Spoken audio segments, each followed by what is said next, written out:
And Bendis is coming. Oh, God. Bendis. It's gonna be a whole... is coming. I still can't deal with it. It's like every single week. What? Jack? Bendis is coming. At least it's not spelled that way. Oh, I see. I see what you did. You did a sex thing. I did a sex thing. This is Comics Covered for the week of March 28th, 2018. I'm still unsure if we should continue using the date of the Wednesday on which we are speaking Yeah, you should, about. because, like, I guess so. It's just less mental gymnastics, I think. Sure. Yeah, so we're talking about comics that came out on the week of March 28th, 2018. This is episode 20. We made it into... I was going to say double digits, but that was 10 episodes ago. So we made it into double digits. We made it into double digits twice fold. Oh. Here on Comics Covered, we talk about comic books and the world around them. Geographically. I don't know what that means. The comics industry, comics, movies, TV, games, sometimes, not this week. We'll also talk spoilers, and we'll probably swear. We'll warn you about the spoilers, though. I'm Doug. Mm-hmm.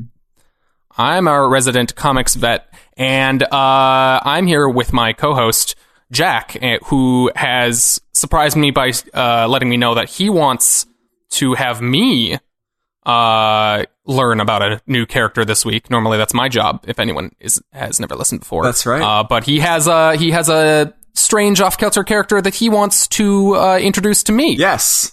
So I'll turn it over to Jack. I like they use the shorthand for vet, so you didn't feel weird to say veteran anymore, even though it means the same thing. I mean, honestly, it's the same thing. Or still, just you could say vet as in your comics veterinarian. Like, you take care of, like, Comet the super dog. You take care of, like, the horse. Oh, I was picturing that differently. I was picturing this as I'm a doctor to comics. Like, I fix them up or something. Yeah, but then you're not getting... I take out my stethoscope and I hold my stethoscope to the cover of the comic and I say, you have cancer. But then the veterinarian you have 2 months to live. Of it. And you'd only... yeah, I don't know about that. In any case... I'm prescribing multiple years of chemotherapy for this issue of Avengers. Okay. In any case, I'm Jack. I am recently converted to comics, and I do have a character. So my girlfriend, who has been also kind of tinkering with the comics medium,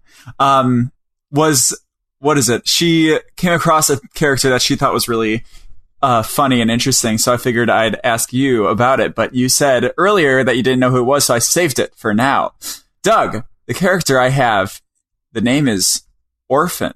Or Mr. Sensitive.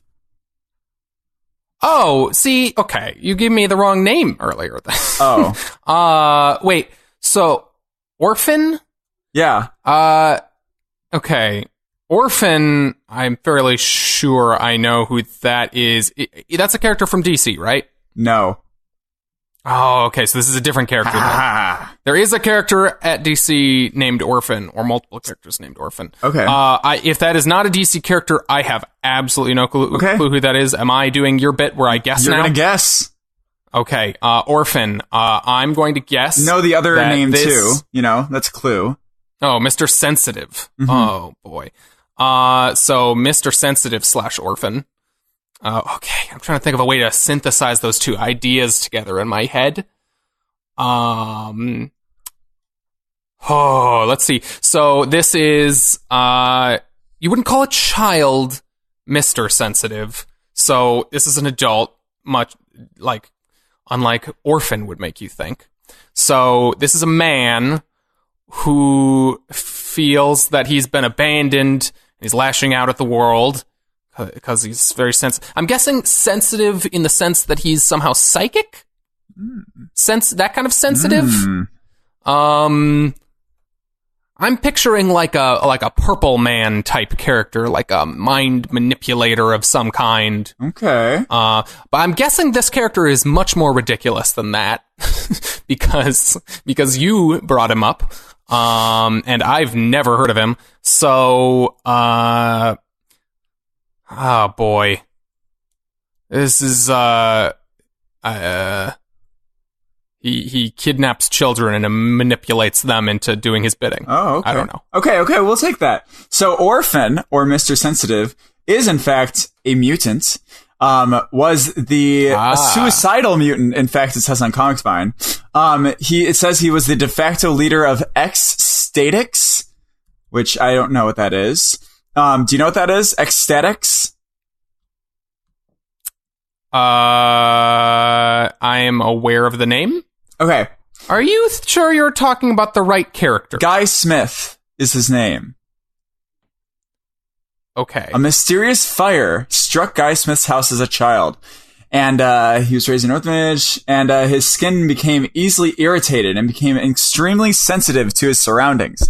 Basically, this dude is like very sensitive to other people's anxiety and stuff, it seems. But he has also like crippling anxiety as well. So when he like uses his power, he becomes anxious for like other people sometimes. Okay. And but he got a suit from Professor X to have better control over his senses, apparently. So this guy was the leader of X-Force for a while, in fact. He was romantically involved with Hugo Girl. Who is that? I don't know. I don't know a whole lot about the weird, wild world of like X-Men side characters. Okay. There's a lot of them. Okay, in any case, Orphan has superhuman senses that are on par with Wolverines and Daredevils. And a radar-like danger sense. I guess a kind of a sort of spider sense kind of thing, maybe. Sure. So this character is both like psychically sensitive in that he's like an empath, and physically sensitive in that his skin is easily irritated. Yes, that's about it. It seems like it. Okay. So that's the play there. Why is he orphan?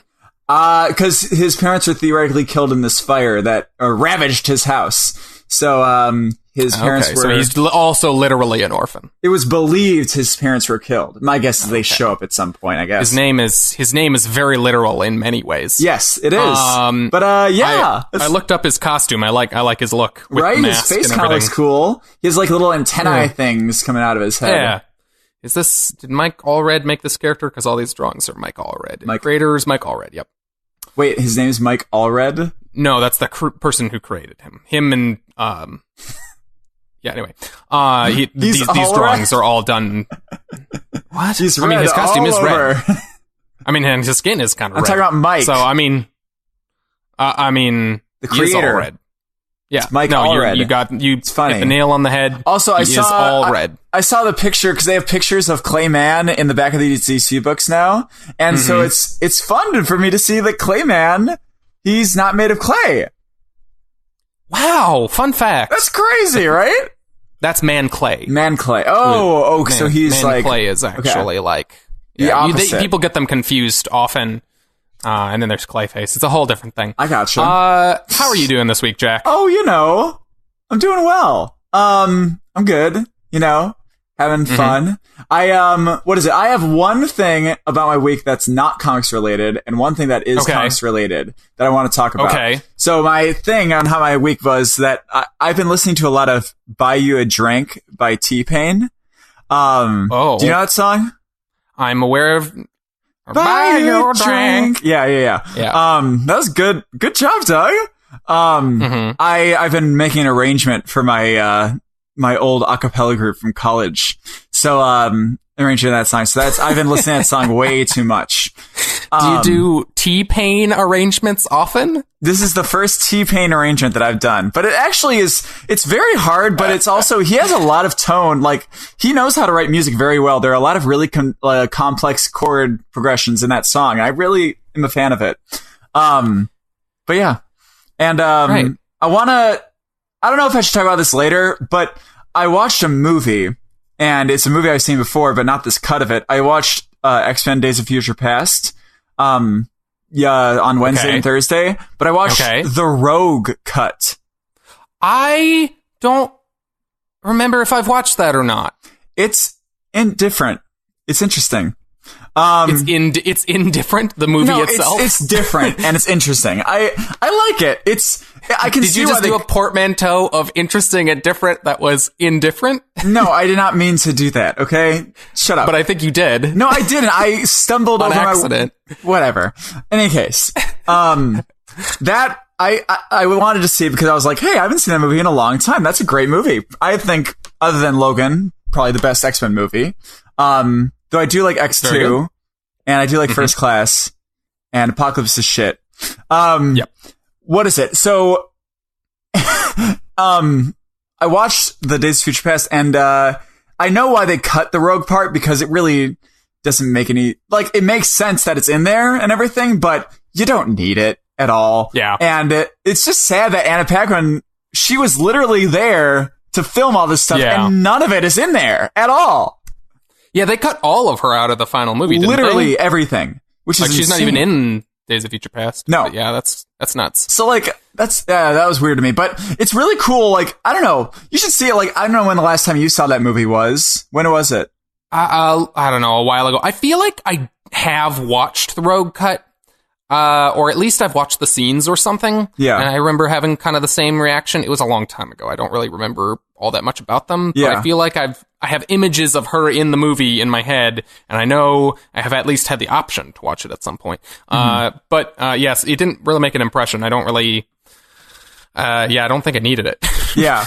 But I'm glad I watched it, though. Like, I haven't seen that movie since, I think did we see it together in theaters? I haven't seen it since theaters. Maybe, I don't remember. It's a great movie. Yeah. It's a really good movie. And it's so sad because the final credit scene is the setup for Apocalypse, and I was just, like, so sad watching it, because, like, it could have been so great. And thinking back on it, it really didn't make the timeline all that confusing. I feel like it did at the time, but it kind of did solve itself in a way, you know? I don't know. It's not confusing if you just like kind of take it as it is and just go like, oh, sure, yeah, whatever. But like as soon as you stop and try to figure out like how the timeline actually works and what movies fit into what and where they diverge, it gets incredibly confusing. I feel like all it does is it just retcons X3, which is fine by me. It retcons X3, but then they go out of their way to like, I don't know. How does it fit into how did First Class and Apocalypse fit into that? Because Apocalypse kind of doesn't really fit matter. into both. Apocalypse is just like a thing they solve, and that's it. Like that shouldn't have any bearing on the first trilogy kind of thing. I don't know.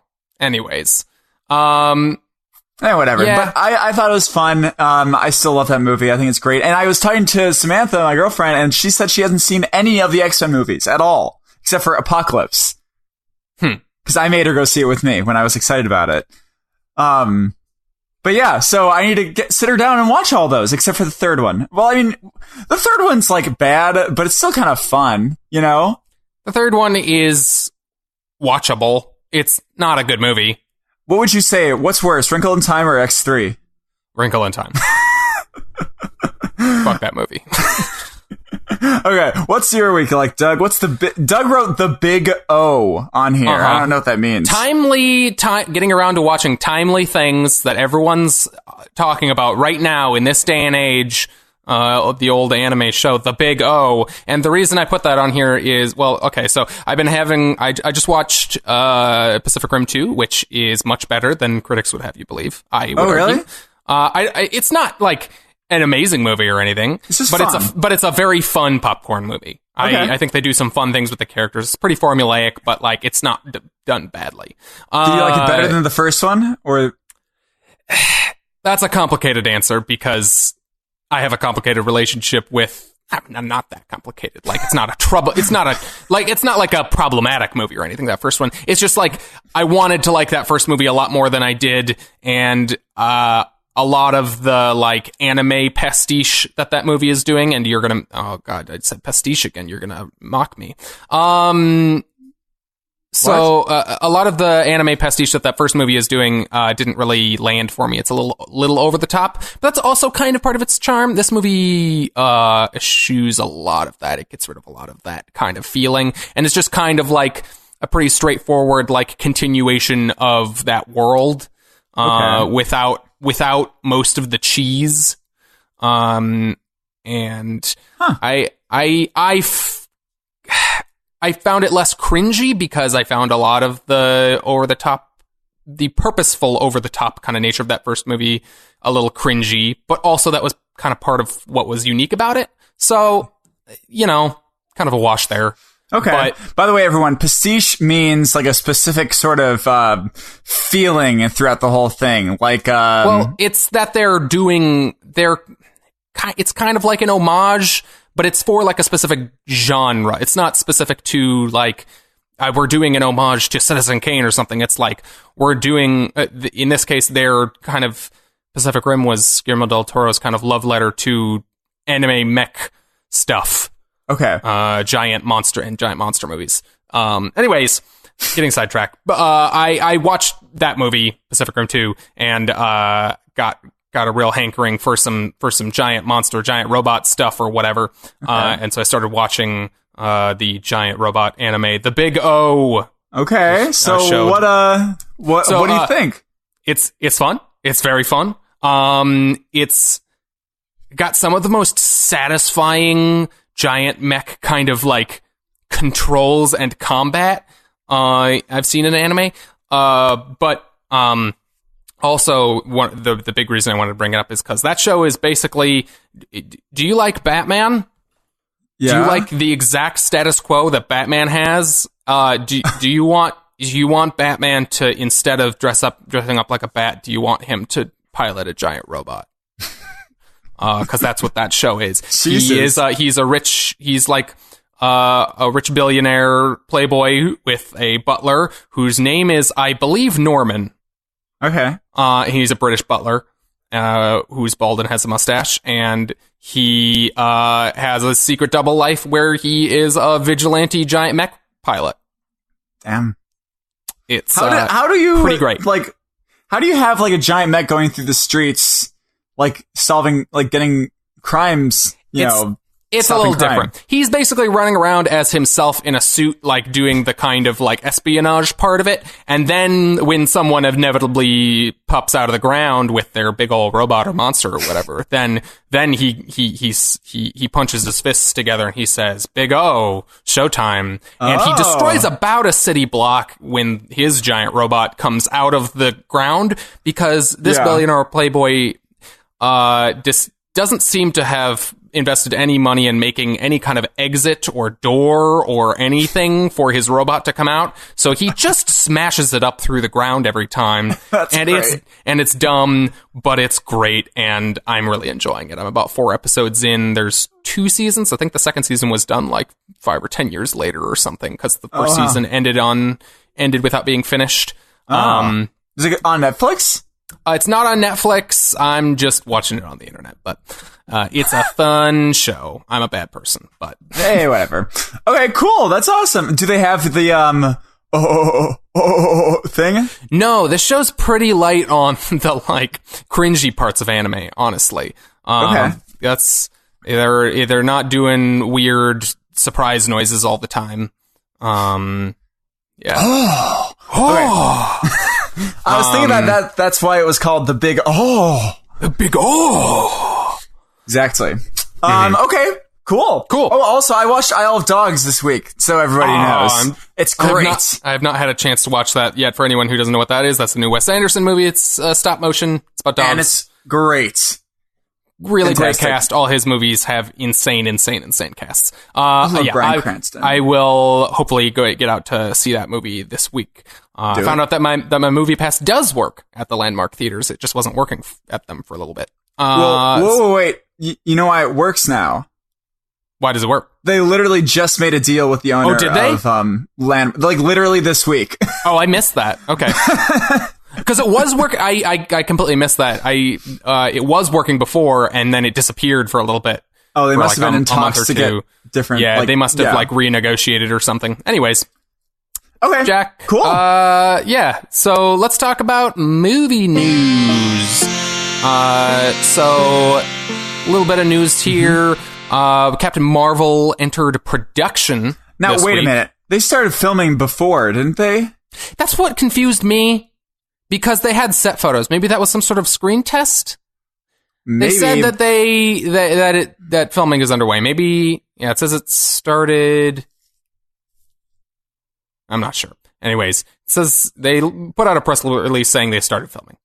Okay. Yeah. So, that's anyways. what I thought. Okay. So, yeah, they're filming. They're underway in any case. But we now know that Clark Gregg, I'm so excited for Phil Coulson to be in there. That's going to be great. Because this movie is, if anyone didn't know, it is set in the 90s. So it's a kind of a prequel, other than Captain America. It's the first movie since, Captain America to jump kind of back in time a little bit, but this is only to the 90s.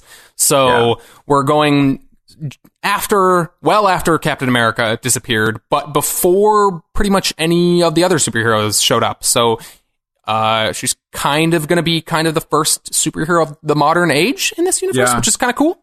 And then, so Clark Gregg, Agent Coulson, was announced to be in this movie, as well as Lee Pace, who is Ronan the Accuser from Guardians of the Galaxy. Oh! So, which is cool, not necessarily surprising. I mean, because Captain Marvel gets her powers from the Kree, and he is a member of the Kree. He must just show up as we're doing this shit or something like that. I don't even know, but he must just show up for a little bit, right? He plants his giant hammer in the ground and he says, "We're doing this shit." Yeah, that's actually a line from the movie, and who knows? I don't know. But in any case, what if Phil Coulson this entire time was a fucking Skrull? Wait, you think you were predicting that in this movie they're going to reveal that all the time past that movie, Phil Coulson is secretly a Skrull? In the entire show, Marvel's Agents of S.H.I.E.L.D. and everything. And then they, the next week after the movie comes out, Agent Coulson turns into a Skrull, and he's like, haha, I tricked y'all. No, that would ruin it. He has to save it for the right time, right?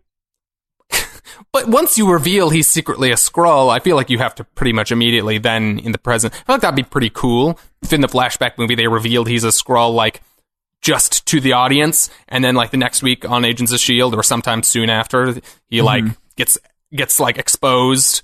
Because I feel like otherwise it'd be pretty frustrating, waiting for that to happen once it's revealed to everyone. Other than the characters. I don't even know what's going on in that show right now, but they are in space. They are in space. That would be pretty dumb, though. I'm just going to go ahead and say that. Well, no, what I'm thinking is I'm pretty sure that Nick Fury, if he was a Skrull, he would know, because I'm going to spoil the first seasons of Agents of S.H.I.E.L.D. for everybody, okay? But in the first seasons, we find out why he theoretically came back from the dead. He entered this project called the Tahiti Project, and they basically reconstructed his entire body. So he's probably not a Skrull, but if he is, then they would know. Mm-hmm. Yeah. Yeah, so that's pretty cool. I like Clark Gregg a lot, and I'm excited to see his character back in a movie again, because ever since they killed him in, again, slight spoilers, but I'm pretty sure everyone has seen the first Avengers movie by now. It's been 6 years. Yeah. If you haven't seen that, spoilers, Agent Coulson dies. But yeah, since then, he hasn't been in any of the movies. He's been in the TV show. But yeah, I'm excited to see him back in the movies, because I like his dynamic in the movies more than I like in the show. I like him better as the kind of outsider comedy character than I do him as the serious leader of the spies. I like him regardless. I just like Clark Gregg. But I think he's pretty good. He still has a pretty good sense of humor in the show. It's not quite so much. I don't know. I like him better as the weird outsider character. Okay, that's you. Yeah. In other news, oh god, fuck this news. This news is New Mutants. So stupid. God. New Mutants was delayed 10 months to next February of 2019. Just so everyone knows, it would have come out in 2 weeks. Yeah, it was delayed. Yeah, it was delayed from pretty soon this year to February of next year. It's been delayed again to August of next year. of 2019. So it is, what is it? A year and a half. Literally a year and a half. They are supposedly filming, this is, I think, a bit of a rumor. There's a lot of rumors flying around about that movie and what in the hell is happening with it. But they're rumored to be filming, reshooting at least 50% of the movie. Oh my god. There's like rumors flying around about like there was a post-credit scene that included John Hamm as Mr. Sinister that has now been scrapped.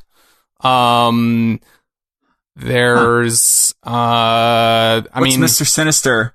Mr. Sinister is an X-Men villain. They kind of did a version of him with Kevin Bacon that was kind of an amalgam of a character named Sebastian Shaw and Mr. Sinister. But Mr. Sinister is like Kevin Bacon was in X-Men First Class, a mutant geneticist. I think he has ties to the Nazis, but he's like a mutant eugenicist kind of. Okay. So, yeah. Wait. So would John Hamm be a good fit for that? You think? I don't know. That seems weird to me. One of the article that I got that from like mentioned that like John Hamm is often fan cast in comic book movies, and it seems like he was finally going to be in one, and I'm like, yeah, but like whenever people mention like oh, it wouldn't be cool if John Hamm was this character, it's not for supervillains. Yeah, I don't think that doesn't seem right to me. What do you think, Batman? No, he'd be too brooding. He needs more light character, I think. Yeah, that people. I mean, people would always suggest him in like fan castings for Superman or Batman, both of them. Superman he seems like a DC character for some reason. I don't know why. It's something about his old fashioned kind of chiseled look. You know, like he looks like an old DC hero, more so than I think. A Marvel character. But anyway. Yeah, I feel that. New Mutants, fuck that. That movie is just super frustrating, and I don't even know if I want to talk about it. Like, I just want to forget about it for a year and a half at this point. Like, are we ever gonna... I wish we hadn't heard anything about it. Like, I wish it was just... We're getting a trailer! Yeah, they put out a goddamn trailer, half of which probably won't even be in the movie anymore. Ugh. Oh my god. Yeah. But, what is it? I forgot what I was going to say. I am excited for that movie when it does come out. And I tweeted, this is what I was going to say. I tweeted on saying that we'll probably get the X-Men in the MCU before we get this movie. It's just going to keep getting delayed and delayed until Fox said the more they under the Disney umbrella. The more they delay this movie, the more the impending threat of like, I have not been following the like, since the announcement, how the Fox Disney deal has been going or whatever, because it wasn't official yet the last time we talked about it. I'm pretty sure it was just like announced. Yeah. But I mean, yeah, like the longer they wait, like if that ends up going through all the way, like are they even like? I mean, like they have to. Like they're in the middle of the movie. They're not just going to like scrap it at this point. Although fucking with all the troubles it's having, stranger things have happened. But yeah. Well, 2 seasons of it. But yeah, no, you're right. Great. So, over in TV world, also very, very frustrating. Also mutant related, X-Men character related. You remember? Oh, yeah. Do you remember how they announced a while back that Donald Glover was exec producing / writing a Deadpool animated series for FX? I kind of remember that. Yeah. You can forget about it now. Did you read the script at all that he released? I didn't did read he it yet. release an actual script? I know they released some you literally test have footage. Tweeted picture of the finale script right here. Oh, he tweeted like the actual script? I thought he just tweeted like the title page. No, he had I thought he had actual script. Someone put it into a easy format read on Reddit. I forgot where it is. Anyways, I'll try and find it. Yeah. So Donald Glover was going to make this Deadpool animated series. He has exited the series and it has been canned. So not happening. That's due to creative differences? Yep. There was a bunch of stuff flying around about like how people thought it was because he was too busy. And then he went on social media and was like, no, they wouldn't let me. there was all this stuff they wouldn't let me do, and we were really frustrated, and like I had the whole season like written out. Like he was all in on it, and they were having some sort of like issues on what they would let him do that he didn't agree with. So frustrating. That's too bad. I like Donald Glover a lot. He would have a great sense of humor for that. Like, I feel like that'd be perfect. Yeah, Donald Glover is a really funny writer and comedian, so I would have been really excited to see what he did with a comedy, like a more adult comedy superhero series on TV. Yeah. That's not really been a thing we've ever really had. That would have been super different. Oh no, Happy. Just kidding. Fuck. Sorry. In any case, no, that would have been great. Maybe he'll collab with Ryan Reynolds on Deadpool in the future. I don't know. Yeah. Probably not. But also with Donald Glover, have you watched Atlanta? I have not. I've heard really great things about it. I watched a couple episodes, and it's really good. Like, I just need to be in the right mindset for it because it's got a very specific tone that I think. Is it like funny? Like, I know it's funny, but it's not like always funny. It's like it's a dramedy drama. Yeah. It's a dramedy. Okay. It's more drama, I think. That's the impression I get, and that's not necessarily what I want from Donald Glover. I haven't watched it yet, so I can't say anything about it really. I just like that's why I haven't watched it, is because I want comedy stuff from Donald Glover, and that show looks like a little bit too on the drama than something I want from him. But I think it's an important show. Yeah? It looks like it has a lot of great ideas for how we treat race in this this day and age. But it's just like, I don't know. I'm not always in the mood to watch something like that. It's hard for me to watch a TV show all about that. Yeah. You know what I mean? I definitely need to watch it at some point. I'm a big fan of his work. I think he's a really smart dude and a really good writer. Yeah. Even if you listen to his rapping, I know you don't like rap, but he has a lot of fantastic music, and he uses great music as well. Like, not just in what he's saying, like the production behind it. It's really, really cool. Watch some of the videos and everything. It's great stuff. Cool.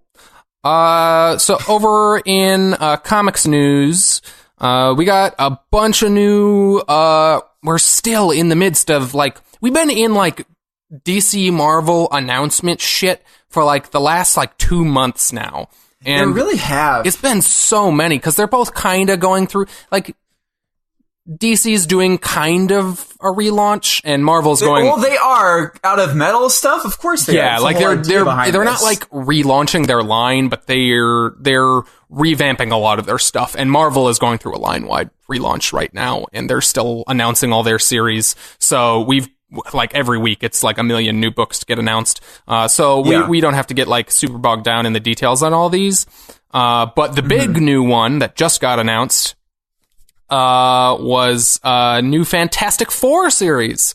So if you remember, we were talking recently, we've been reading Marvel 2-in-1, which has seemed like it's been kind of leading up to the reintroduction of the other members of the Fantastic Four. If anyone's not reading that book is about the Thing and Human Torch, and they're kind of looking through the multiverse for Mr. Fantastic and Invisible Woman and their kids. And it's they recently announced that they're doing a new Fantastic Four series written by Dan Slott, art by Sarah Pacelli, and that's coming out in August. I will say I'm kind of sad that Chip Zdarsky won't get to be on there, though. Because I feel like his humor with it is great. I'm pretty sure that they confirmed that 2-in-1 is continuing, which is interesting. So it'll be happening theoretically concurrently with Fantastic Four. I'm not really sure. So why don't they just call it the Human Thing and Torch? Why Marvel 2-in-1? It's a title, a classic title they have used in the past.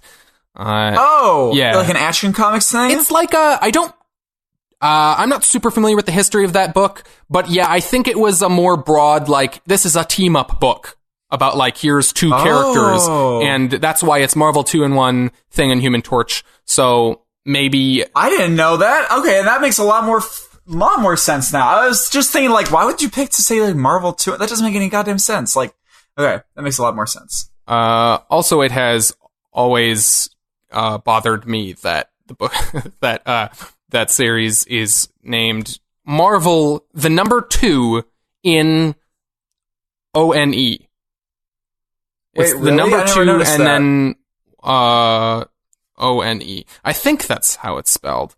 Anyway. But Okay.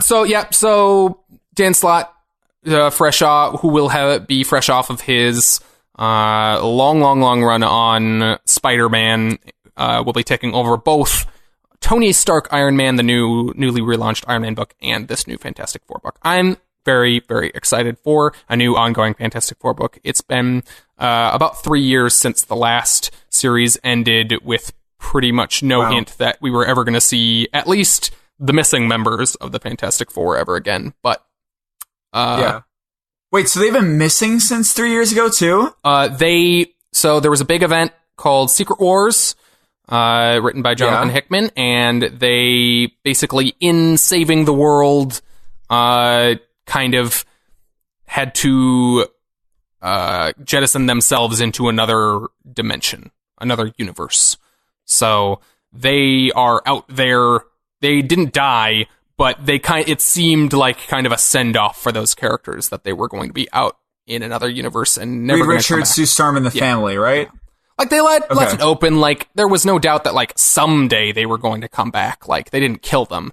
But 3 years, though, that's a long time. yeah, I thought it was longer than that, but apparently not. For characters being gone, how much longer has there been, like, for popular characters like that to be gone? I mean, like, characters didn't used to, when they died, they didn't used to come back quite so quickly. Like, we've come into a weird age of, like, when a character dies now, you pretty much assume that they're going to come back in the next few years. But it didn't used to be that way. Like, when Daredevil killed off Elektra, she was dead for, like at least 10 years, I feel like. Gwen Stacy was dead. Gwen Stacy was dead for I don't even know how long, until they brought her back. But now we're in an age of, like, they don't keep characters dead, which is, I find frustrating. But they didn't kill off the Fantastic Four, so I have no problems with that. They're just bringing them back into the regular universe. So I'm really excited to read their stuff again. Not even really again. I've only recently really gotten into the Fantastic Four. I'm excited now that I kind of have more of an appreciation for those characters to actually have a book that is coming out now that I can latch onto. And with Dan Slott, who you haven't been able to read that much. I also haven't really gotten into Dan Slott. Spider-Man. So that's fun. Yeah. You're gonna, like, start reading it and realize that you fucking hate his writing style. I've read sporadic issues of Spider-Man over the years, but it's always bogged down in this really long continuity of his run that I found kind of impenetrable. But I've never disliked it. It's fun, and it's fun and comic booky in an entertaining way.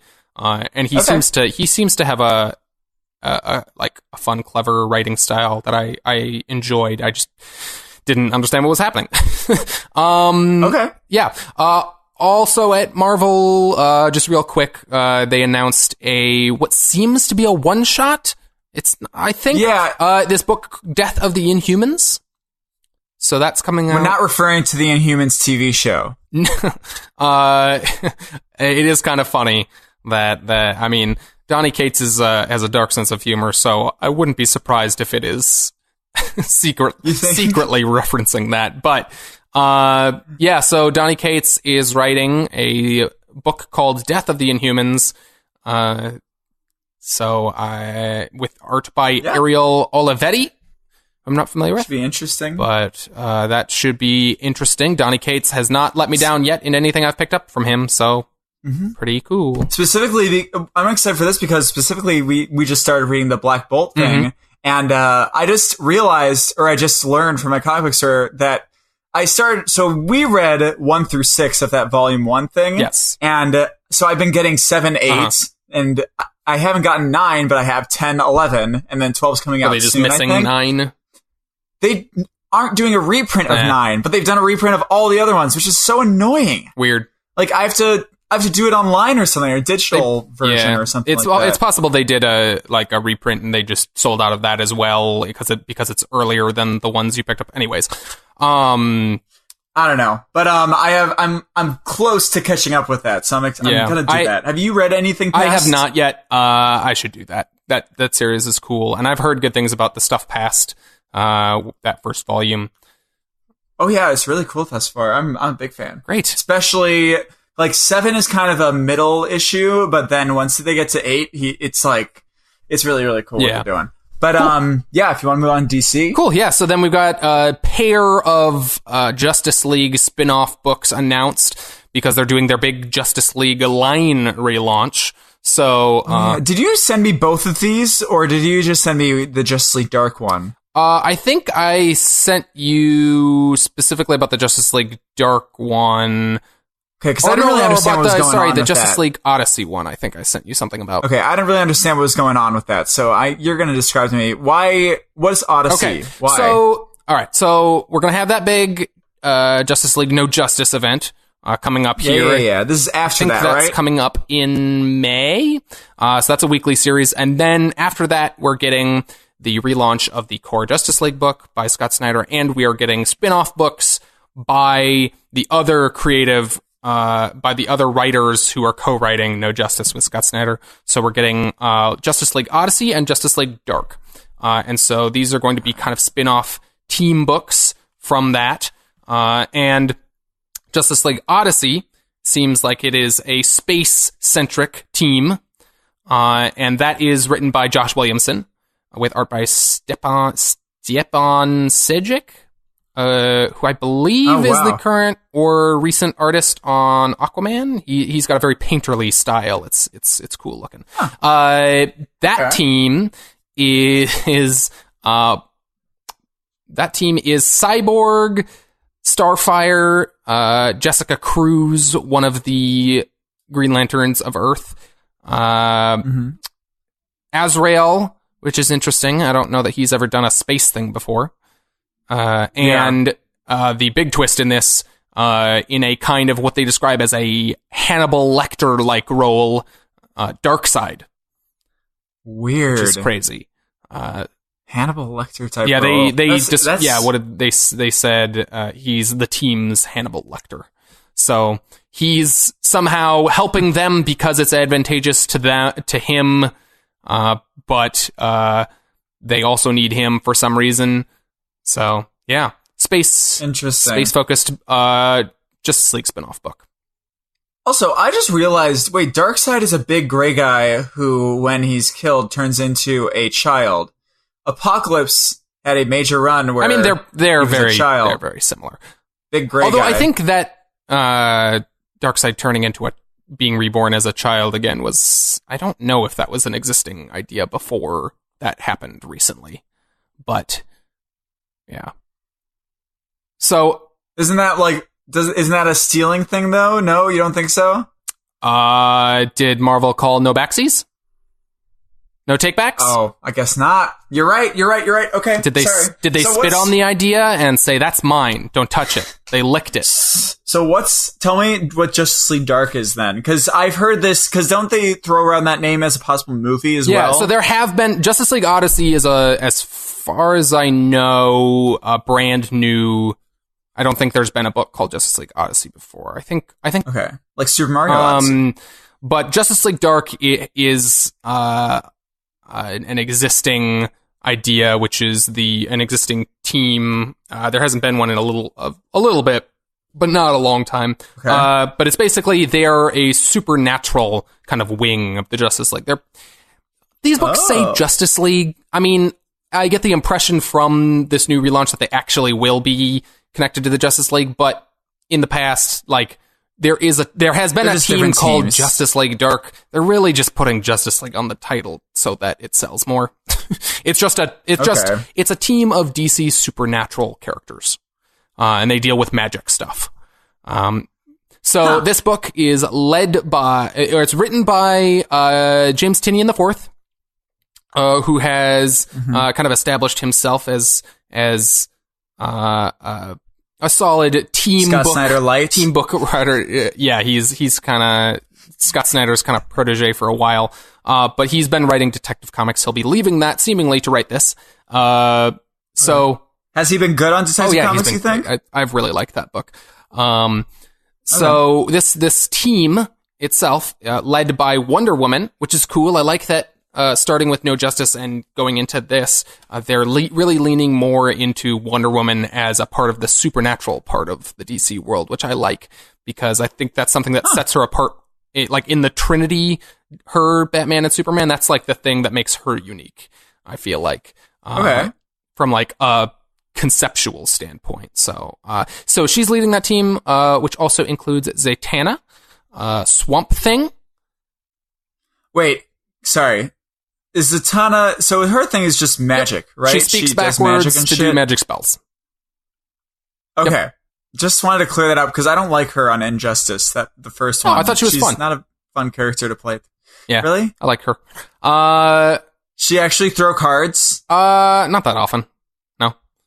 Okay, in any case, Swamp Thing. Zatanna's cool. I like Zatanna. Swamp Thing, who's got like a crazy beard and long hair. He looks very, I don't know, like he listens to metal music to me. But then we've got Man-Bat, which is interesting because that's really weird. He's never been a good character, right? You know, Man-Bat's cool. Like Man-Bat's never like. I mean, like a good character, like a deep character or anything, but like a good guy. No, Man-Bat. What I mean. Man-Bat's kind of he's got like a bit of a werewolf thing going on. You know, he's like he turns into a monster and the monster is evil. But I don't think that Kirk Langstrom, the man who turns into Man-Bat, is necessarily like evil. You know? Okay. He's maybe more like the Lizard at Marvel. You know? Anyway, so yeah, is the Doctor not evil? What? Is the Lizard like a werewolf kind of thing as well? At times, it depends. But okay. Anyway, so Man-Bat's on the team, which is also interesting because Man-Bat's not necessarily... Man-Bat's never been a supernatural character, so I don't know if they're changing that for this book or if he's just on the book because imagery, it looks cool, it's a supernatural team, and he's a bat. I don't know. Maybe. But then also, not necessarily connected to supernatural stuff, we have Detective Chimp. Hey! Who's got like a sword on the cover here. He's got a magnifying glass and a sword. So I'm curious to see how they're going to work Detective Chimp in here. He's been making a real comeback as of late. Yeah, it's fun.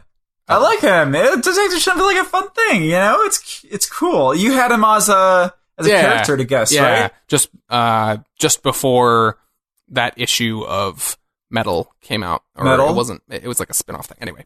But yeah, so that's that book. I'm going to give both of those books a try. We'll see. Okay. Maybe I'll wait for you and you can tell me. I'm definitely going to, I think I'm going to at least read the first issue of both. I have a better feeling about this Justice League Dark book than I do about the Justice League Odyssey, but okay. And I'm only letting you read it because I think I have a problem with dropping things. Like, I think I'm always going to want to maybe the next one. Oh, like you think you won't be able to drop things? You know what I mean? That's because you're still in the early period where you don't have that many books, so you can afford to keep picking up issues of stuff that you're on the fence about. I am ruthless.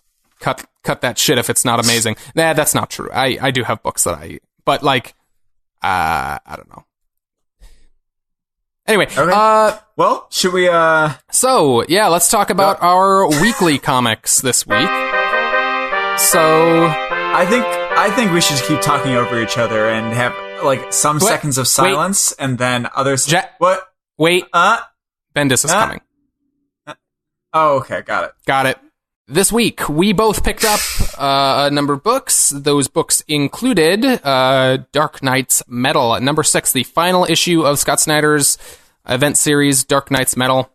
Doomsday Clock, number 4, which has been a while because it went bi-monthly. Bi-monthly, right? Not twice monthly, bi-monthly, every other month. Anyway, yes. Bi-monthly. Avengers number 686. And the Terrifics number 2. I also just a shout out. Also picked up Black Magic number 11, Detective Comics number 977, Saga number 50, and The Flash number 43. I just realized Saga's had 50 issues. Jesus. Wow. That's nuts. I just got the 4th volume of the trade, and Sam is caught up with me on Are you Saga, on so the 4th volume? Like you're at the same time. That's... Oh, jeez, I didn't realize you were that far into it. We haven't talked about it in a while. Yeah, it's great. It's just so fucking good. Like, it's you can read it so quickly because I don't know. He does such a good. It's such a big universe with so much going on, and he's so good at introducing you to like this part. Okay, and then this has to do that, and then this. Like, it's such. Oh god, it's just such a treat. I love it, and Samantha is loving it too. Like, the art is so cool. That's one of my favorite art, I think. Who is it? Fiona Staples? Oh, Fiona Staples is amazing. She staples all the time. Each individual comic together herself.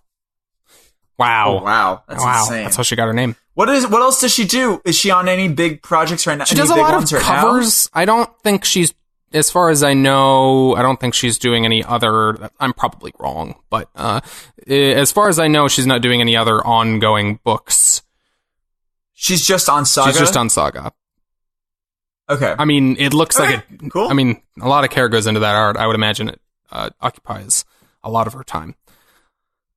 But cool. So, spoiler warning: we're going to talk about specifics of these books. So, if you haven't read any of them, go read them and then listen. Or don't. Yeah. I don't know. I'm not your dad. How do you know? How do you know you don't have a son that's because out I'm there their that's mom. listening to this right now? Oh. My favorite cover of the week, this week, was probably Doomsday Clock, number 4.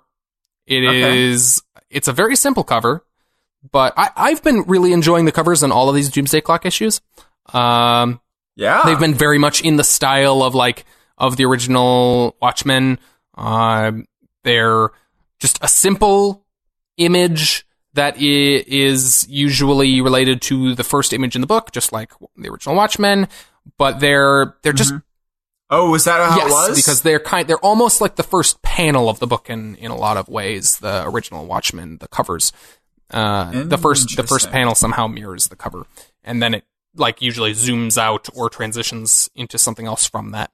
But so it's a stack of pancakes, and it's got some runny syrup on it, and it's very symmetrical, so it looks like a Rorschach blot. Because in the issue, Rorschach himself, the new Rorschach, is hankering for some pancakes, and it's just some good looking pancakes. They make me hungry. It's like it's at that point where it's not like too soggy yet, but it's like perfect. You know what I mean? It might be a little bit too much on top. I would probably flip that top pancake onto the second one to get a little bit less you probably on there. wouldn't. You know what like I mean? This is like a plate. There's like 1, 2, 3, 4, 5, 6, 7. At least 7 pancakes in this stack that I can see, and that's. I mean, unless this is a plate that you're handing out to like a group of people, that's too many pancakes to have on your plate. You're not going to get your fork all the way through that and then get all that in your mouth. I guess so. Yeah, I mean, you could just not go all the way to the bottom. Yeah, I mean, that just seems inefficient. But it is a damn delicious looking pile of pancakes. Yes, yes, it is. Just a question: what would you have picked if you didn't pick this one? I don't know. Like, there are lots of decent covers this week. Nothing really that like. Maybe out of the ones that you got. Because I do not have a cover. This is the only one that I feel like is good. Like, Dark Knight's Metal, okay, whatever. Avengers, No Surrender, okay, whatever. Terrifics, I mean, okay, whatever. You know, those are the ones I got. I don't have anything. I've got, let's see, Black Magic number 11 has a cool cover. It's like a... I'm asking you, though, out of the ones that I just said that I have. That you have? What would you say? Like, am I bad for not picking one of these? None of them are particularly great. They're all just kind of like, you know, generic comic book. I mean, I guess Avengers, maybe?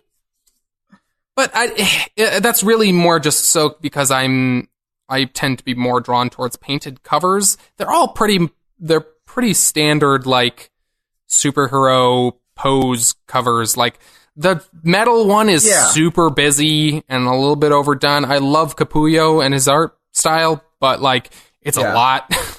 And then... I don't know. Yeah. In any case, okay, but yeah, so that's my thing. Here, describe black magic. What does black magic look like? Black magic is... I'll try to find an image while I'm describing this, but black magic is a... So this series is... The coloring of it is monochrome, and then anything in it that is magic is colored. So what we've got on the cover is we have this kind of severed hand with symbols carved into it all over, all these kind of like witch-looking symbols, and it's like one of those hand candles. So it's got like flames coming from. Did you find an image? Yeah, Black Magic number 11. It's got colored flames coming from all the fingers, and that's a cool cover. It's very like fitting. Nicola Scott. Yeah, Nicola Scott is. I think I've read really good. Very, very good artist. Is all of this book black and white? The majority of it is anything that is. So it's all black and white, and then anything magic, any magical effects in the book are colored. So it's usually like ethereal kind of. So anything that is magic in the book has this weird otherworldly feeling because nothing else is colored, and it's super cool. Interesting. Greg Rucka. What else does Greg Rucka do? I remember him. Greg Rucka used to write a lot of stuff for DC. He wrote recently he did a great run on Wonder Woman for them. He does a lot of stuff at Image now. And he was one of the co-writers on 52 when I was reading that. So, yeah. I think Wonder Woman is the one, because I remember I read like how Liam Sharp and Greg Rucka were doing it, and Liam Sharp so Greg Rucka, when he did Wonder Woman, so they announced that all those books in Rebirth were going. Oh my god, we're getting way off track, but I want to talk about this. Sorry. All the Rebirth books, the core books, were bi-month or twice monthly. And Greg Rucka kind of cheated it a little bit by saying, okay, we're going to do every other issue in a different arc. So, odd numbered issues, starting with number 1, was the main story, the modern day story with Liam Sharp. And that was about Wonder Woman finding out that a lot about her history was a lie, and it was called The Lies. And then every even numbered issue was drawn by Nicola Scott. Some gorgeous art in that part of the series. Liam Sharp, also amazing, but Nicola Scott, God, really great artist for Wonder Woman. But that was kind of Greg Rucka's take on Wonder Woman, kind of a Wonder Woman Year One story. So kind of an origin / early days story of Wonder Woman that tied into the current day stuff in interesting ways. They kind of worked together in a cool way. And so he kind of cheated a little bit by basically just doing 2 separate Wonder Woman series that you would get so basically you get 1 issue of each a month and they'd be alternating, but they worked together in a cool way that made it still feel like it was a single series, and it was pretty cool. I liked that a lot, but so that's a cool cover. So you don't have another cover that you'd like to highlight? I mean, you just you validated me, so yeah, I really don't. I mean, let's talk. Let's talk for 10 more minutes about these pancakes, then. Okay, pancakes, and cool. Let's just move on. And 10 minutes later, here we are at. We're going to talk about our books that we wanted to talk about this week. Wow. Okay, that was interesting. That was a fast forward that we just did. Okay. Doug, what's your pick? My pick this week that I wanted to talk about, and we make the distinction every week that these 2 highlight books that we talk about are not necessarily the books that we are picking because they're the best. They're just the books we want to talk about. Mm-hmm. My book this week fits that mold in that it was Dark Knight's Metal number 6. Yes. And Yeah, like we had a pretty lengthy conversation about this because I couldn't wait to express my feelings on it, and I feel it sounded like you couldn't either. But I mean, let's just kind of dig into it a little bit more. But okay, well, let's just talk about it. So this catching up to this event and like was kind of the impetus for me to start reading. Yeah, it kind of was. I wanted to read all that Scott Snyder Batman stuff so I could get to this big event in which I figured I would have a lot to learn about the entire DC universe because a lot would be introduced in this, not introduced, but like a lot would be talked about in this event. In that sense. So it is still true. But I was really excited for it because I thought it was, okay, this is a cool thing. It's a big event. They must be pulling out all the stops for it. So I have high expectations. There are points at which those expectations were kind of met. I honestly, the tie-ins of Batman Lost, Hawkman Found, and that Detective Chimp one were probably the best parts of this entire event. Probably. Like, I mean, what do you think? I mean, I feel like those are the parts. I have really mixed feelings on this series. The thing is, I don't think this was a bad series. I don't think this is bad in any way, shape. Well, there are parts of it that are not great, but the art's still fantastic. Like, Greg Capullo is always solid. I really like the art. Greg Capullo does not disappoint. But I kind of in a similar way to Scott Snyder. I feel like we've talked about this on the show briefly before. I think both of them just kind of work better when they're a little bit more restrained. Like, this series has been going all in on the bombast in a way that I don't know that I necessarily like all that much from either of them. It's not poorly done. It's just, it's not their strongest, I feel. Here, for example, I have it open to the page where I think the art is the absolute best. And it's when, spoilers, when Batman is in the cave confronting the bat who laughs. And then they get into the fight where Joker shows up. And I think that's probably the best art in this entire issue, easily. Because it's just 3 people in a fight that makes sense. And it with the contrast of the Joker in his purple suit and the black of both of them in the shady cave. Like, it looks the best. And then you return the page and you see this giant explosion with the, with Barbados, hitting someone. And it's just like, it just looks it's too much. It's just way too much.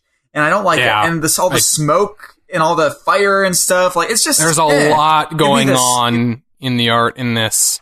And it's in kind of stark contrast to, and I think this was part of the point, but it's in pretty stark contrast to the writing and visual style of their run on Batman. Like, that was very much like influenced by noir and influenced by this kind of more on the ground kind of style. And this is just like throw everything at the wall. And I do enjoy the energy of it, but it doesn't have much in terms of coherence, in terms of like story, plot content that I can grab onto. Like, okay, I also have this open right now. This moment of Lady Blackhawk flying through Barbados's body. You know what I'm talking about? You're talking about Hawkgirl? Well, Lady Blackhawk, that's who Hawkgirl is. Yeah, I mean, I guess they did introduce her in this arc, in this book as Lady Blackhawk, but also, she's also Hawkgirl. But yes. Wait. There's a specific moment of her flying through him with his blood, like, going everywhere and shit. And they mention, she mentions that was satisfying, but he won't stay down long. Honestly, it would have been a hell of a lot more satisfying if I had more grasp on the plot. Like, I feel like I should be satisfied with that, and it should be like this big moment of like, oh my god, he's like, that's a fatal initiative probably for him. But no, I don't really care. Like, it's just kind of like, okay, that happened again. That's another one of the things. This book, I guess, we would talk about it for a few minutes, but I should probably explain what this book is. I mean, it were 6 issues in. Oh, sorry. But, like, so, like, I don't know how much I can explain, but, so this event was basically, this universe-spanning thing where, in the DC universe, where, there is this ancient tribe of the bats and the birds, and, where there are all these I started trying to explain what the series is, and I'm already lost. Yeah, no, a bunch of evil people came from the quote-unquote the dark multiverse is invading to bring the regular multiverse down to their level, so to speak, and they've been succeeding at every single fucking turn up until this point. But now, since they found the Forge, which is where they forge the multiverse, the Forge of Worlds, they found the most powerful metal, and they now have the upper hand because they have a bigger gun, I guess. It's this series. Isn't that this it? series has, like, the writing of it has the feeling for me of the same feeling that I get with a lot of modern Grant Morrison work. Because I think in a very similar way, Grant Morrison tends to work best when he is more restrained, because just like this series, when he goes all out on, like, just throwing concepts against the wall, it gets to be so overwhelming from an idea standpoint that, like, you can't latch on to anything. This feels very much like that. Like, and like, there's emotional content that seems to be in here, but I have no tether to the situation that these characters are in. And the big thing I wanted to, I just wanted to say about this is, again, I don't think it's bad, but it's just, like, it's disappointing, because, like, I had such high hopes for this book, and it sounds like you're in the same boat, that, like, this book, like, felt like they were building it up as, like, this is the culmination of Scott Snyder and Greg Capullo's work at DC, and it's just kind of indecipherable in a lot of ways. I mean, like, you can follow what's happening, but it's so, I don't know, it's so out there, and they're introducing new concepts in, like, every panel at a pace that is, you don't, it just feels like things are washing over you. Like you said, it's just like, okay, that's happening now, I guess. Yeah. I don't know. I don't want to shit on it too long, because, like, I mean, I can see why people might enjoy it as well. Like, I was reading a lot of comments that said, like, oh, this is fantastic, this is awesome, and I think the art is beautiful still in some places. I don't think it's as good in other places when it's, like, these big battle scenes. I don't know, there's just something about it that seems like it's just bleeding over each other, and I don't like that. I don't know, and I think that's reflected in the writing as well, that it bleeds over itself, and it just kind of doesn't have lines that it has. I feel like, and this is the part that's maybe the most frustrating part, is, like, if I had never read anything from Scott Snyder or Greg Capullo, and I picked this book up, I bet I would have enjoyed it quite a bit more. I feel like I would have. I feel like a lot of what frustrated me about this book is just, like, having built up expectations about what I want from a Scott Snyder and Greg Capullo work. And this is so far from that I feel like if I didn't have any tether to that, I probably would have been able to see more to like in it. Yeah. Okay, cool. Well, we can switch gears and talk about a different DC one. My pick, which is Doomsday Clock. I don't know what else we would pick, because this is twice monthly, and I feel like we have to. You mean every other month? It comes out. Yeah. Bi-monthly, sorry. I thought this was great. I love going back into this backstory. I think it... Like, can you take a second and set up what Doomsday Clock is? Okay, yeah. Okay, you're right. I always forget that part. Doomsday Clock is the kind of just the sequel to Watchmen. It is, and it's a way for them to introduce the characters from Watchmen into the greater DC universe. The main story is that we're trying to find what's his fucking name? Dr. Manhattan. I was gonna say Mr. Fantastic. Dr. Manhattan, that's it. Dr. Manhattan and Adrian Veidt is leading, a team into the DCU to find him. A little bit of a problems happen, and then so our new Rorschach, who we find in this issue, is the son of Malcolm Long, Dr. Malcolm Long from Watchmen, the psychiatrist who famously gets kind of driven a little bit mad by Rorschach. He gets sent to Arkham Asylum by Batman. So we use that as a way to build his backstory in this issue when he was incarcerated before. Or was he? No, he wasn't incarcerated before. He was incarcerated there are two different timelines of him being in an asylum. Yes. Was he in an asylum both times, or was he in jail one of the times? No, I think he's in an maybe it was jail. No, he's in a No, he's in a padded room. He's in a padded room in the flashbacks with Mothman. That's an asylum, and he's in Arkham Asylum now.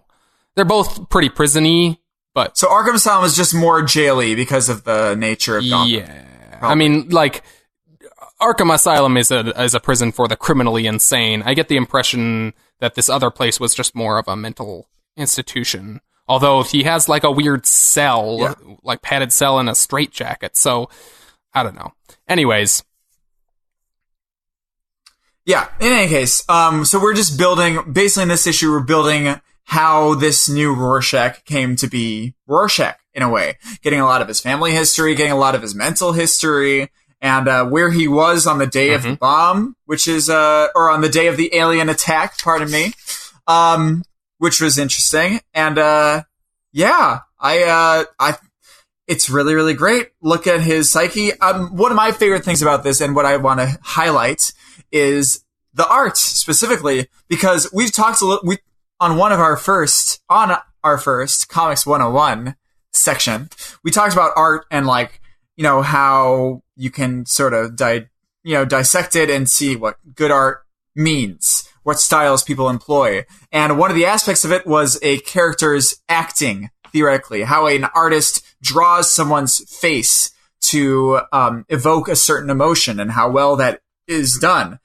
Specifically in this, I didn't count, but there have to be so many of the panels are just his face, our new Rorschach's. And it's great. It's always great. It's always spot on. And you don't really realize, I don't know, I feel like this is the first time I've really realized faces, even on Mothman a couple times, like these weird smiles and looks.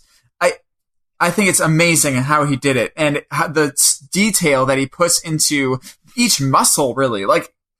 It's really, really cool. I don't know. You got the idea from this, too. There are so many close-up shots of faces in this, specifically. His grasp of how to communicate a character's emotion through his art is Gary Frank, the artist on this, is really, really strong. And you see it a lot in something like this that's so, it's very purposefully aping Watchmen's style, so it's a 9-panel grid, and so it's lots of very, very sequential feeling art. So you get lots of panels of faces in sequence, and so you get to see the sequence of how his face changes. I'm looking at a page here where we've got 4 separate panels of him in close-up, and he's speaking or listening to someone, and he's reacting and emoting, and they're all different, and they all have a different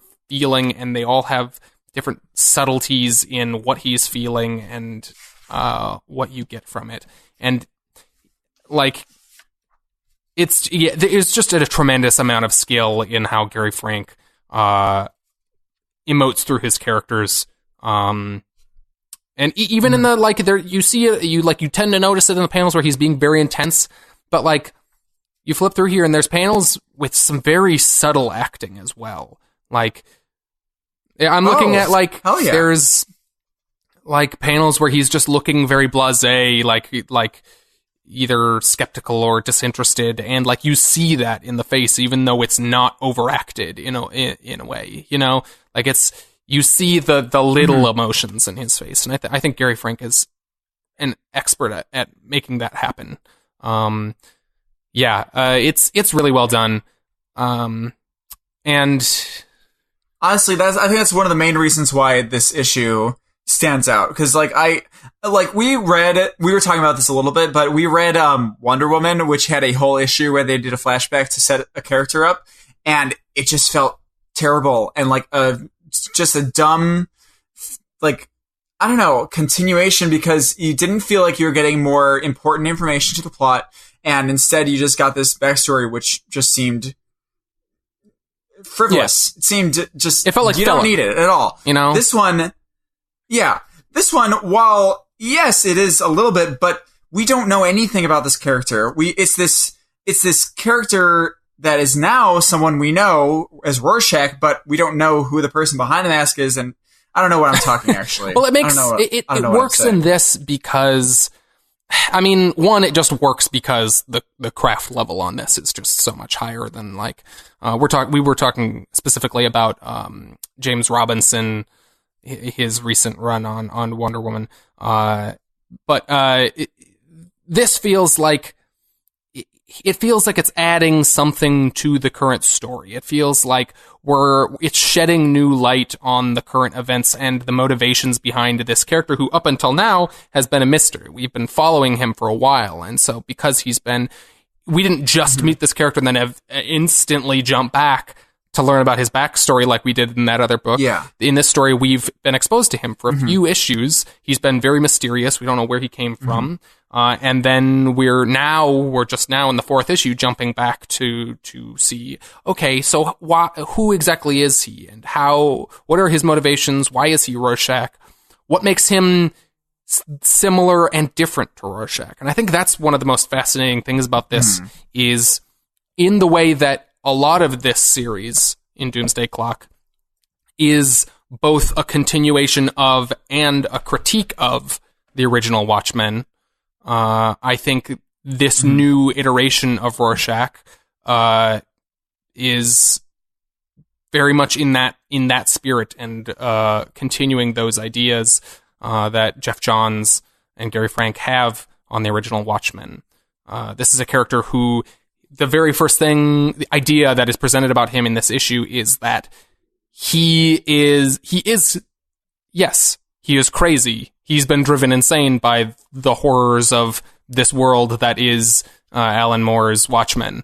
But he has been taught through his life experiences to see the good in things. He sees what he wants to see. The very first page, he's thinking about, he has an empty plate, and instead of seeing an empty plate, he instead sees this wonderful plate of pancakes. And it's kind of silly, and they're adding a little bit of lightness to him. But like, then we go through the issue and we learn this horrible experience that he had after the explosion in New York, and he was in a mental institution, which was actually what drove him mad in a way. But he met Mothman there, who taught him kind of about the powers of visualizing, like, the good in the world and what he wants. And that's kind of eventually his takeaway. He's out for revenge on Ozymandias, and he finally gets to him and wants to kill him, and he sees one little tiny glimpse of guilt, and doesn't forgive him, but he wants to give him a chance.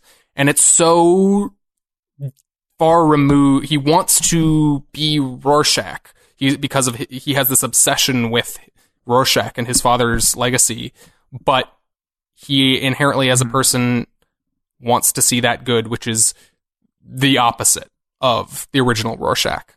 The original Rorschach is someone who is driven to insanity and sees only the evil in people and everyone as this criminal who must be punished. And I really like that as Jeff Johns is kind of like breaking down this character and like, how can we take the ideas of this character and make him something a little more kind of not necessarily, like, it is more likable, but like more human, more kind of more empathetic, you know? Mm-hmm. No, definitely. I'm also looking at the last part of this issue where he's in the jail. I was wondering where we left off on him. And it says, I see, well, also, first of all, seeing the scratch on the "we're all mad here," and then having the "here" be crossed out is great. It's great. He says, "See what I want to see." And then he hears the woman in the next whatever, and he need to hear what I want to. And then this woman interrupts his thought. Is he imagining her? I think the idea here is that he's going to trust her to let him out, but this is an established villain in the DC universe. This Jane Doe. Jane Doe? Whose deal I am going to look up because I can't remember. But she is a Batman villain, I believe. I mean, she's in Arkham, so that would that would follow. But anyway, so she, I can't find exactly what her deal is, but I'm guessing the idea is she's going to help him out, and so he's going to put some amount of trust in her, and it's not going to end well for him. Okay. Because also his door is slowly opening, and she might also be under the influence of Dr. Manhattan, is also maybe the implication here. Oh. Because they're drawing this visual connection between this blue light, and this kind of bug zapper, which they then at the end of the issue make a connection between the bug zapper and Dr. Manhattan with his some smoke comes out of it that is in the shape of an atom symbol or a hydrogen symbol. Oh, that's what I was trying to think of what that was. I was like, I know that's a thing. So he's being entrapped here. She's luring him out, and somehow that's probably he is going to get zapped. Is the idea? So, yeah. Did you read these? I haven't. I didn't read the stuff in the last issue either. I've been kind of skimming them. I mean, I skimmed this. I might go back and read this stuff like after this whole series is over. Because I feel like that's what I did with the original Watchmen and the supplemental material stuff like this. But even that, I don't know that I read all of that. It's a lot. There's a lot of text. Seriously, is that all written by Jeff Johns then too? But I don't know. But they don't give credits for anyone else having done this, so I would assume this is all Jeff Johns. But the other letters to his sister. This from Mothman. They have some letters in the end of this issue that is from Byron. I don't remember what his last name is, but he is Mothman from the original Minutemen, and he is writing to his sister to kind of pleading her to talk to him and losing hope over time. It's very depressing. Very depressing. But but that was still great. I'm really sad that we have to wait. That's the sad part is you have to wait, but the series is so good. So yeah. We'll have watched Infinity War by the time we read another one of these. Yeah, that's coming out this month. This episode is coming out on April 1st. Oh, okay. Shut up. I hate you. Okay. In any case, okay. So do you have a panic of the week? I have an existential panic of the week, which is my slowly deteriorating body. We will all die sometime in the near future. In the near... Oh, okay. Near... Yes. Near in terms of Earth's age, I guess. My favorite panel this week was from The Terrifics, number 2. And this panel takes place in a sequence in which are newly formed, they're not quite a team yet, but are with these characters, which are Mr. Terrific, Metamorpho, Plastic Man, and Phantom Girl, have been all kind of brought together on this adventure in which they are in the Dark Multiverse, I believe. because it's kind of spitting out of metal a little bit, sort of. And they're on a giant kind of celestial being, and they're standing in his rib cage. And Jack, why don't you describe this panel for a second? I assume it's this huge one, and it's this giant skeleton-looking dude. Doug has it written down as fake Galactus wakes up. I mean, I guess in a way, you actually confused me for a little bit because I was like, wait, Galactus? Fake Galactus. No, wait, this is in Marvel. No, it's DC. I kept thinking this was in Marvel though for some reason now because it literally feels exactly like I mean, that's kind of this is Jeff Lemire and Ivan Reis doing a kind of off-brand Fantastic Four comic in a lot of ways. Not necessarily direct in every way, but like taking a lot of the ideas of the Fantastic Four and playing with them. So they're on a giant Galactus-like corpse. So it's a giant celestial being. This panel that I like. They're standing in his ribcage. It's a double page splash. Why does this look different than other double page splashes that's hard to say. Double page splashes that I've seen. Maybe it's because it's just one being that takes up most of it, and usually double page splashes are usually like a full cityscape or something. Kind of a more grand view, and I mean, that is what this is. It's a more grand view on the action, so you're seeing, like, two big characters like going at each other or whatever. You know, it's something like you're getting a wider view on the world in most cases. You are getting that here, but it's operating on multiple scales. So you have most of the panel being taken up by this giant Galactus-like figure who they never named. So I'm going to continue calling him fake Galactus. And they are standing in his rib cage. So they're tiny, but they're standing there in a group, and Plastic Man is stretching up through his rib cage, like all the way vertically across the panel, to look up and see that this giant guy is waking up. And there's so much detail in the big guy, so he feels huge. He's got all these tons and tons and tons of little wrinkles on everything, so you feel that scale compared to these tiny people. And it's just, I just really like the multiple scales that I tend to, I mean, like, I'm a fan of, like, giant monster stuff and everything we've established. So I really like when comic books are able to capture that kind of sense of things operating on that kind of big scale, small scale at the same time. It's difficult to do, and I think Ivan Reis here is doing a great job of it. How have you been liking this book so far? Yeah, I like it. I mean, I think at the end of this issue, when they talk about, like, them needing to be, like, tethered together and stuff like that, I think this is kind of the start of their sort of, you know, issues together. Like, this whole 2-issue thing of going into the multiverse and then coming out kind of was the intro in a way. Yep. You know? Like, I like their dynamic and everything, though. I don't know. I think I'm going to try it again. I don't know. I feel like I like it. I don't know if I like it a lot. I mean, it's good. I feel like I'm going to like it a lot more when we get to the point where the characters start to like each other.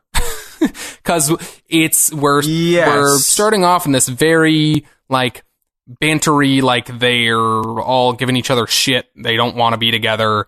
And it's a little bit grating, I'd say. I'm excited for when they start to act a little bit more like a team. And I mean, they literally get bound together by this weird cosmic force in this issue. And that's the reveal at the end, is that they're like, they can't leave each other. So, I mean, that's probably what the thrust of this arc is going to be, is it's going to force them all to, like, be together until they like each other. I mean, I'm sure they're going to find an actual, like, there's going to be a solution to them getting apart from each other, but through being forced into proximity, they're going to learn to like each other because, you know, that's a thing. But yeah. Also, this says part 2 of 3. So maybe they'll learn. I hope in the next issue that's the resolution, because I think this series would really benefit from quickly getting that kind of that development out of the way. Yeah. Okay. But yeah, cool. Yeah. Fake Galactus, awesome. My panel of the week is in the form of a question. Sure. Avengers. Okay. 686. Near the beginning, Mr. Hulk is beating up, Wonder Man, who I guess is indestructible. He's a super strong character. I'll look up Wonder Man's powers. I don't recall exactly what it is. Okay. In any case, my panel is in the middle there of Hulk beating the shit out of him, and it's this thing. It's in the middle of like the third page or something, and it's Hulk being very lucid. He says, "You're a Hollywood snob, drowning in ego, preaching nonviolence when it's easy, when violence can't ever reach you. Well, I can reach you, Williams, and I can hurt you." How articulate? I mean, that's kind of the reveal. What here, are the limits? Everyone's shocked at this. Like, he's not. He's not articulate. He's never been this articulate, right? That's generally. Okay. There have been versions of the Hulk that have been able to talk and stuff. But this is not a normal thing. Okay. I mean, it's crazy, though. It's kind of... you get taken aback by it. It's like, oh, that's a lot of big words and a lot of, long speech for you. Like, but no one... I don't feel like anyone else is surprised. I guess Williams is. I think he's the only one who's really, hears it. Talking to him. Yeah, I think they're kind of off on their own for most of this issue. So have they not, really gone into Hulk and Banner being two different people sort of thing? They have. And they're kind of doing that more now? People have played around with that a lot more, I feel like, in the modern age. But, but usually, for the most part in the modern age, Hulk is pretty, he doesn't talk this much. So you don't get, a whole lot of characterization of how the Hulk's personality is different, maybe, than Banner's. But, he definitely, at least in this issue, has a very different personality than you would expect from Bruce Banner. It's almost like horror movie-esque in the way that they're presenting the Hulk here. He's very, I don't know, very aware and smart and able to push Wonder Man's buttons in all these specific ways that, it's a very calm, simmering, articulate anger that is actually kind of frightening when paired with the idea of him being this unstoppable physical force. That he's the kind of purposeful anger that a person might have, that being vindictive and taking it out on people rather than a blind rage. It is interesting, and that's definitely for all intents and purposes in this story, that's a new thing, that's a new big twist on the character, and that's, I'm guessing, kind of going to be part of the thrust of the new Hulk series that's coming up here in a little bit. Other than the idea that he's immortal. Yeah. I'm really excited to see that. And it's just in general, I really like this issue as a turning point because, spoilers, this game is done. The game between the Grandmaster and the Challenger that has been the thrust of why this series kicked off is kind of been kind of broken because Grandmaster cheated. Yeah. Seemed like he won, and then it turned out he kind of broke the rules that they had set up in having his daughter pose as one of the Avengers, and now they're in a fight. They're gonna fight because it's a superhero comic, and everybody got fight. Everybody got punch. Also, I don't know if this is a problem for you because you've seen this character more, but can you picture Grandmaster without picturing Jeff Goldblum? I mean.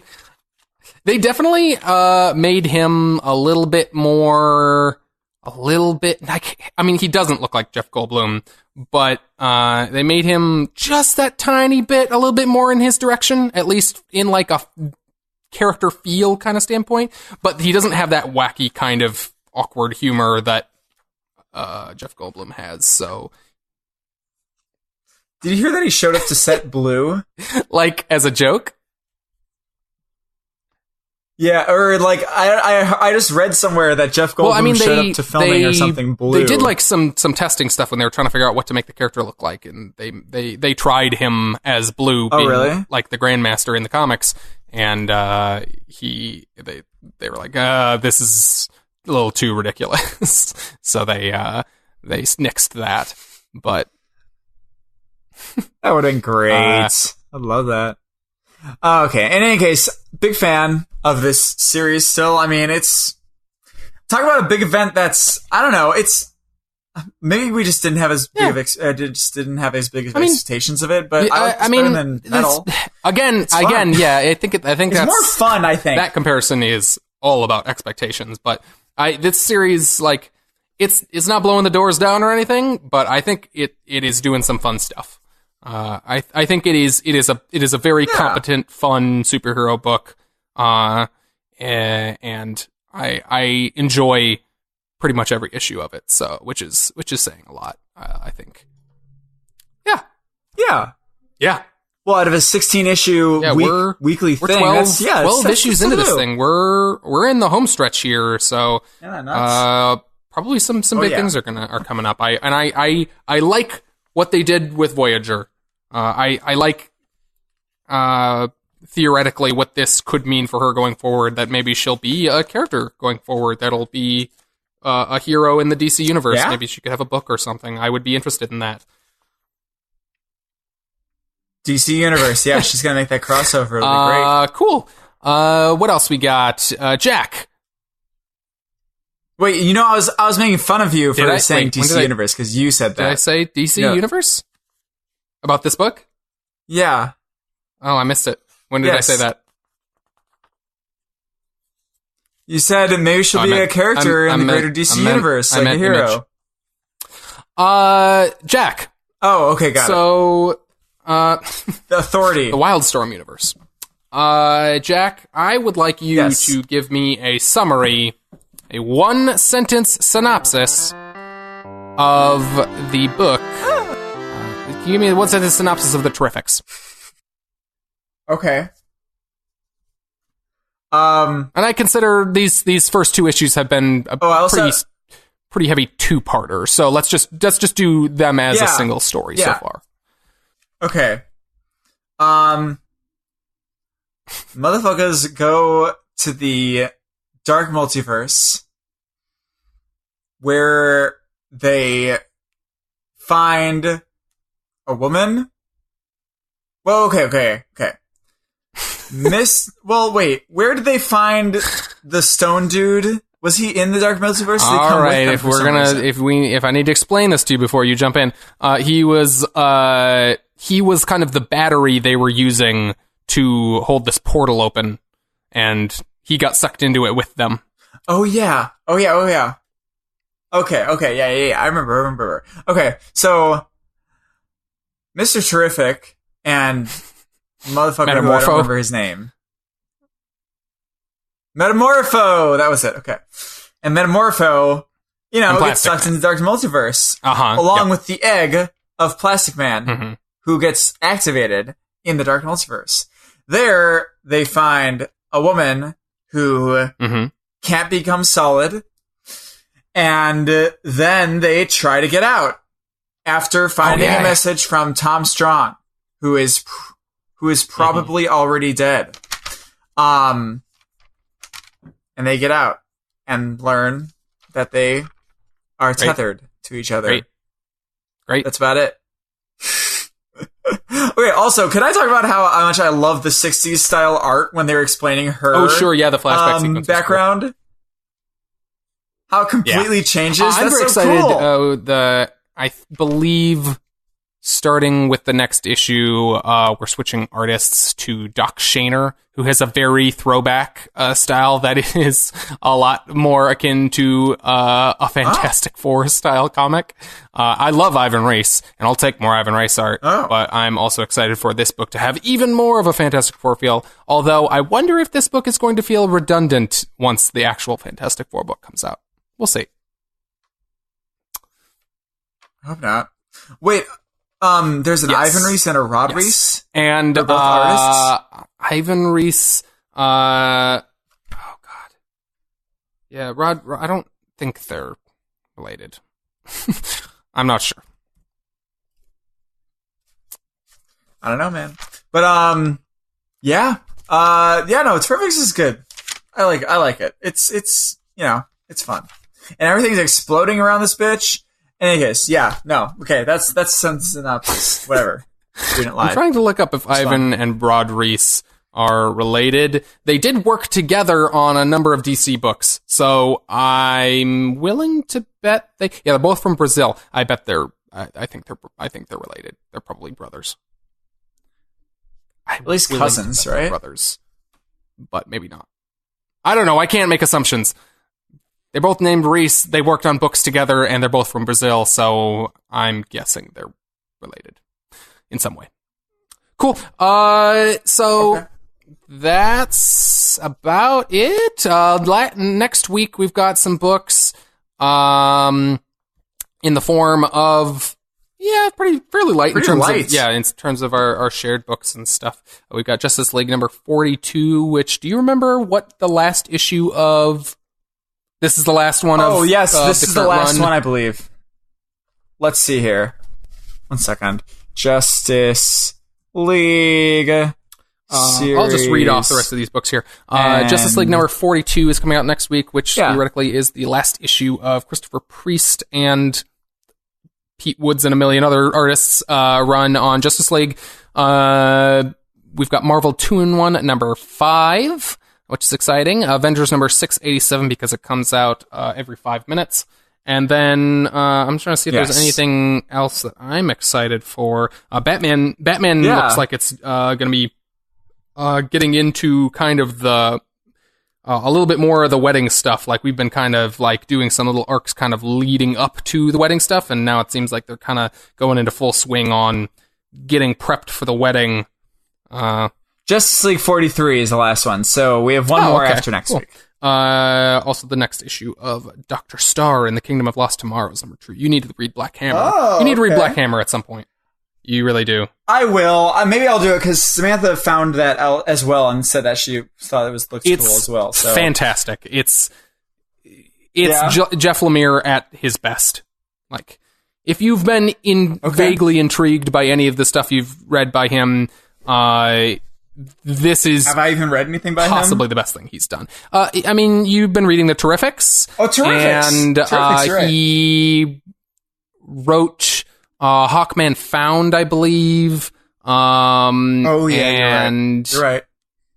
I think that's all that you've read by him. But he's done some great stuff. He did a really great run on Moon Knight. Anyway, so I would very much like it if you read that at some point. Do you have anything else you want to go over before we get out of here? Who the fuck is Tom Strong? You'll find out. He's an Alan Moore kind of science adventure character who has in no way, shape, or form ever been implied to be a part of the DC universe. He was at a different publisher which got absorbed by DC. Or actually, I don't remember if they got bought or if they were just not in the same universe and were always owned by DC. I don't remember. Anyways, but it's an Alan Moore kind of pulp adventure science character. It's a series and a universe that kind of is basically every pulp adventure trope you've ever read thrown into a universe, and he's cool. I like Tom Strong a lot. But yeah. Now, How many DC events have ended with a giant dance party as well? Oh, God, I forgot about that.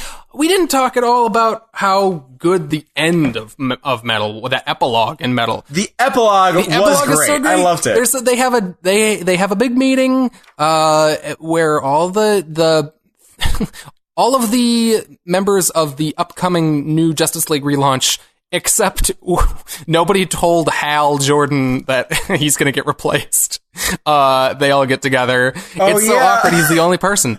I forgot about that. But everyone else, including Hawkgirl and Martian Manhunter, are there. And they have kind of a little dinner party to as kind of a calm before the storm bit, where they're like, we're going to take one night to celebrate. And then they have a big dance party with all these characters of the DC universe. And Alfred is drumming. There's a oh my band, God, I just saw that. There's a band playing at this party, this like club scene in Wayne Manor, and Alfred is playing the drums, and they don't really call any attention to it, but he's in the background drumming while other Swamp Thing is wearing a red bow tie. Yep, pretty great. What's fair play? That's Mr. Terrific. Why does someone? You remember how he has that on his arms and it doesn't make sense? That's just... Yes. That's just his thing. Yep. Okay. Now, my other question about Metal is if you had Bruce Wayne and Clark Kent in one picture as like in a suit or whatever, would you ever be able to tell them apart? That's always an ongoing thing.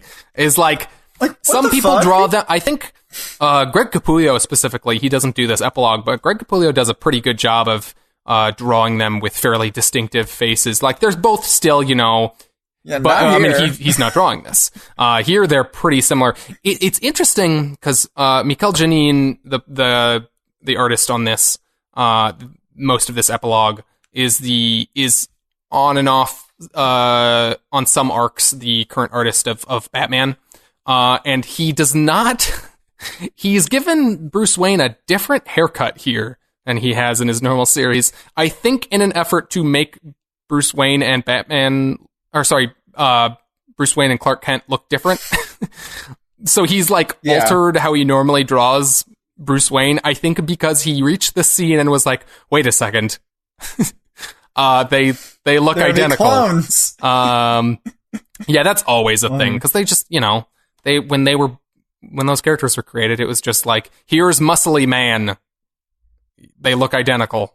All comic book characters in old comics tend to look pretty much exactly the same, and women do as well.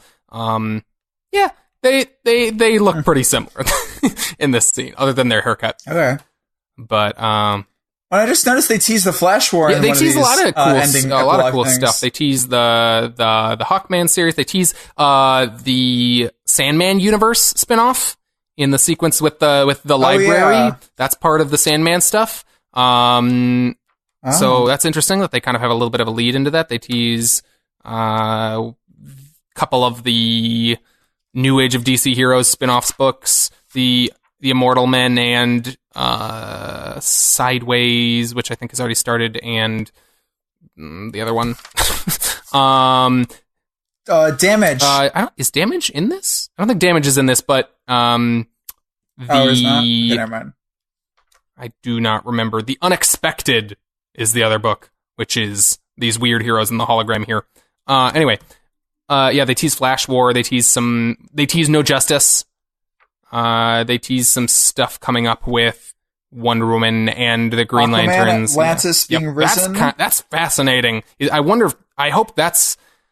I'm always a big fan of huge status quo change stuff like that. I think it'd be cool if someone were to explore the idea of what if Atlantis is just another city on Earth, on the surface, and they're and Aquaman is the leader of that. I think that'd be cool for a little bit. They are surface world. Okay. Yeah, and then I guess they're creating a new Hall of Justice. Is that the last thing? Hasn't. I don't think the Hall of Justice has ever been a thing in the comics. Ever? Because it's a thing from... I could be wrong on that, but I think it's a thing from the Super Friends cartoon. I could be wrong. Hall of Justice. Newest. See. What? I'm trying to look it up. Oh, you're search.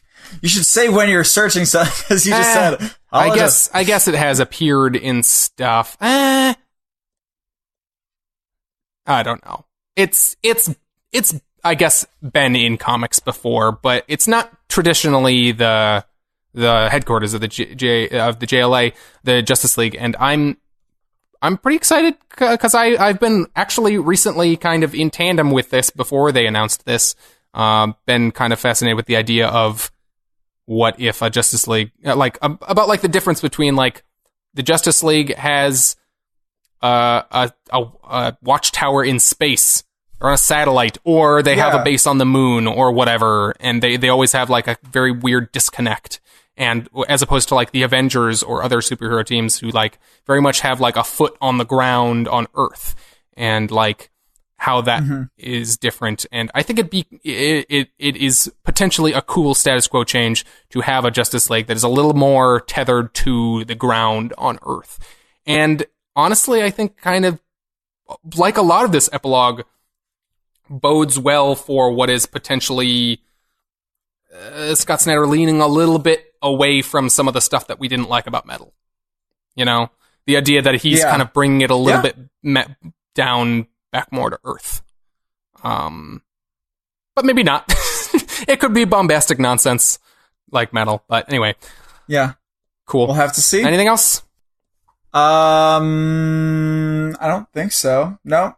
Cool. Nope. I'm good. All right. That's going to do it for this week. If you made it this far, thank you so much for listening. The absolute biggest thing you can do for us as a podcast, if you like the show, is give us a review or a star rating. And if you could please just kind of do one. Just do one. Yeah. You could just do one. And if you we'll take money too. You know, I'm not going to say no if someone wants to send us money. Just send us money. I'm not going to give you like our info, I guess. Don't be a Nigerian prince, but you know, if you can figure it out, send us some money. Give us all your money. I don't know what that would be. If you enjoyed what you heard, let someone know about us in person or on social media. We release episodes weekly on Sundays, like today. So be sure to check back in next week, unless you're not listening on Sunday, which is possible. Yeah, it is. A lot of times our biggest day is Monday, actually. Yeah. For downloads. Or better yet, subscribe to this podcast feed and don't even have to think about it. Don't even you can do think about it. Oh, don't. That's a threat. I don't know why. Wow. You can do that on iTunes, Stitcher, TuneIn, Overcast, Google Play, Music, whatever podcast. What? Oh no, we need to get out of here. Whichever podcast you prefer. The podcast has begun to deteriorate. Oh god. Whichever podcast you prefer, we've got it. I'm not saying the pun. The meantime, before you nerp the next sherp. What? Sorry. I'm being you. That's how you sound. You're right. And before the next episode, you can find us on Twitter, Facebook, under the handle at Comics Covered, as you'd spell it. You can also find our web archives of all the episodes at comicscovered.libsyn.com, and also on our YouTube channel or Facebook. So whatever you want to watch it on, we got you covered. God damn it. And if you want to get a hold of us with a question or feedback or constructive criticism, send us a message on Facebook or Twitter, or at our email, comicscovered@gmail.com. Thank you again for listening. I am God. Bendis is coming. Cool. This has been Comics Covered. Thanks. Cheerio.